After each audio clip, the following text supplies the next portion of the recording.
so we talk about community, right? You have obviously built your own community that was based in Houston. Now you've moved to Tulsa. Being that community is such a cornerstone of your sobriety and your recovery, how has that transition worked from you? How do you envision it continuing to play a role in your Yeah. life?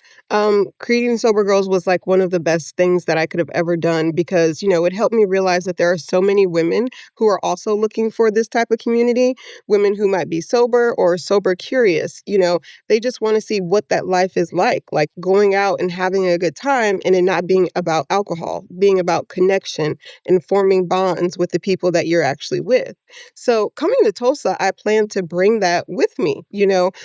So far, I already have a few meetings with their women in recovery group they have here with their Tulsa Family Services.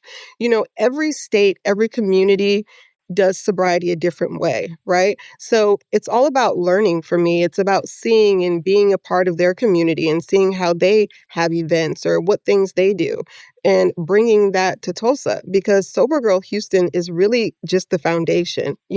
I would love to have sober girls everywhere because all women are deserve that option to have a choice to know that yeah you can still go out on a Friday or Saturday night with your girls, but it does not have to be about tequila. Y'all can get a section with mocktails. You can have a good time and not have it alcohol centered, and that's just the message that I really want to pass along, especially to the women who are just starting their sobriety. I like to be very active in the recovery centers and like the women's home, just to let those women know that once you get out of here, there are options. There are things you can do. Hmm. No, Mhm. I love that, and I feel like, you can kind of just take that model of community anywhere you go, right? And I'm gonna assume that it doesn't mean that Sober Girls Houston goes away. It just means that you're just not there on a daily basis, and you're able to create, similar experiences in Tulsa.